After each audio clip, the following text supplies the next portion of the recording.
Radio. Shout it. I mean, now I got to take you on another trip, though. Decatur, some of my favorite music that y'all drop, man. Can you give me the thought process of yourself going into that music with that boy Nino at that time versus now going in here and jamming? What was that like in the 90s with Atlanta being a different city and culture at the time? Well, it was a lot different than it is now, only from the aspect. One thing I don't want to sit up here and beat up on Atlanta and a lot of the industry people here that try to write us out of history. It was never really of the fans. It was always an industry effort with certain people at the top of the food chain that was only worried about their label and their artist. So I'm saying, so they wanted all the credit for Atlanta, this label or this family or this we did everything. Get them out, who that? You know what I'm saying? So that's kind of stuff that came down to the top, not the artist. You understand what I'm saying? Because I'm friends with all the artists, but in the 90s, it was your talent spoke for you for the most part. Now it's a popularity contest, and that shows in the presidential race. You know what I'm saying? It don't matter what type of crock of shit you are. You know what I'm saying? If you can talk it, you can be the president of the United States right now. Yeah. You understand what I'm saying? And so that's kind of what it is now. Now it's a popularity contest. Your principles and rules and stuff that you live by, it doesn't really matter. When you got guys going to prison for snitching and stuff and they get out and they making videos saying, "Ha, I snitched on you." What? You understand? So when you got that type of stuff going on, man, it's a totally different era of music. But at the same time, I embrace it. There's a lot of great things too. Like I said, if it wasn't for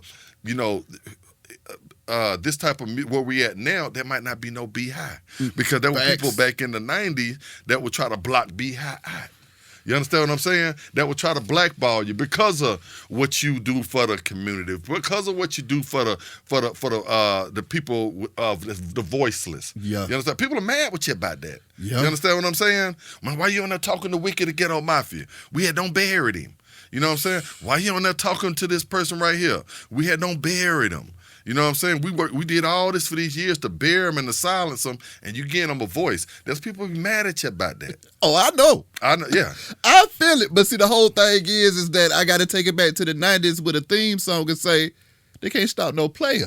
You see what I'm saying? I got to take it back that way. You got to get your hustle on, Wick. Yeah. Come on. Yeah. That's my whole thing. And it's funny that you said that, because I never looked at it that way, but I knew something was going on and something was fishy in the water, because I never came with nothing other than the love. But I knew that the way that I showed love was real Atlanta love. Absolutely. So it was like, I don't give a damn who you are, what clique you claim. Right. If you ain't did shit to me, I ain't did shit to you, nigga. We gonna chop it up and we gonna do what we supposed to around here. Absolutely. Facts are facts. And you go by the facts, and a lot of people they wanna ignore the facts.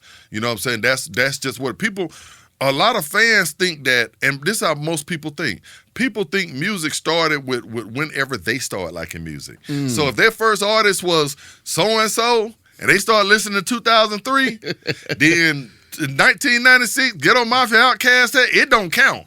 They didn't. My rapper that I started at, when I first heard somebody say trap, or I first heard that, that's when music started.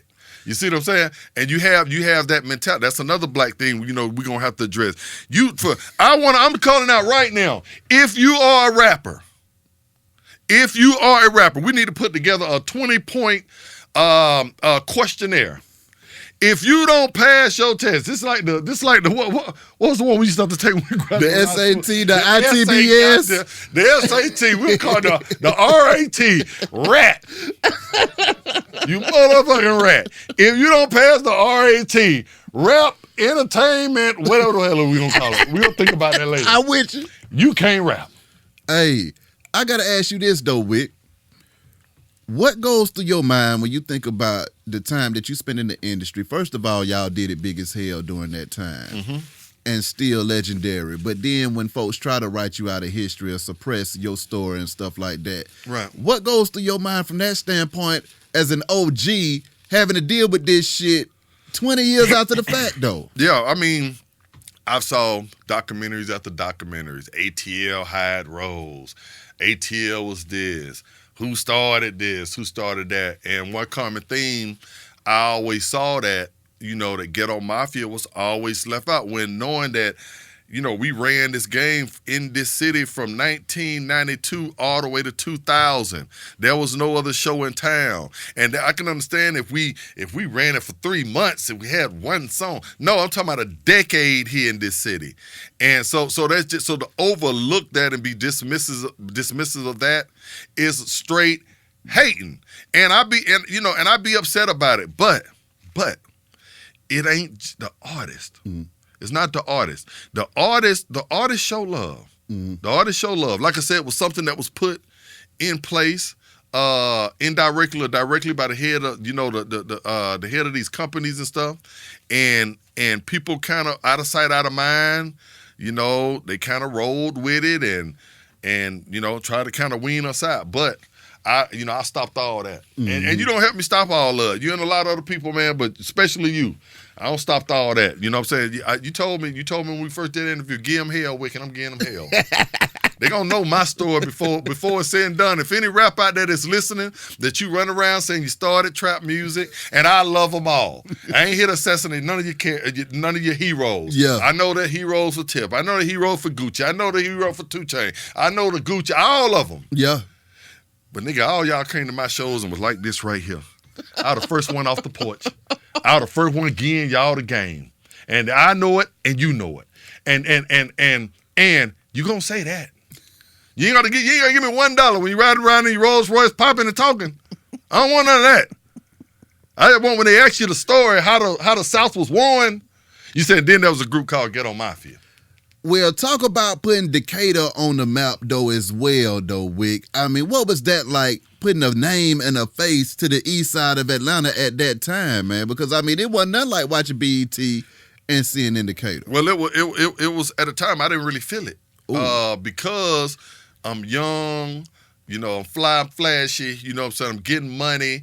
I see myself on TV. I hear myself on the radio, but I didn't understand the importance of it, especially from the east side. It wasn't just Decatur, it was the whole east side, because the labels here were in College Park, all the great labels. And all the artists that they were signing were pretty much coming out of the south side, the west side a little bit, but most of the south side, they, handpicked from what they wanted. There was already an agenda in place. This is how we want the face of Atlanta to look. And so Nino and Wick, we were the sore thumb. We were the true outcasts. You understand what I'm saying? We were the two that they didn't plan for. You understand what I'm saying? Yeah, we're going to lock all this down. We got this. We got the backing. We got the machines. We're going to do this. Then all of a sudden, these 2 guys come out of Decatur, Georgia. Not so fast. Not so fast. We're going to galvanize this whole city. We're going to get this city what they want, not what y'all feeding them. You understand what I'm saying? And we did that. And at the time, I didn't realize how big it was. Damn. What we were doing, that we put a city on top of our back and gave them pride, gave a whole side of town. So you know what? We just as good as them guys over there, because those guys over there were great. You understand what I'm saying? They're great. Like I said, I'm never gonna take nothing away from the artists. Most artists didn't know. They don't understand that. They're just trying to do them. It was the people at the top of the food chain.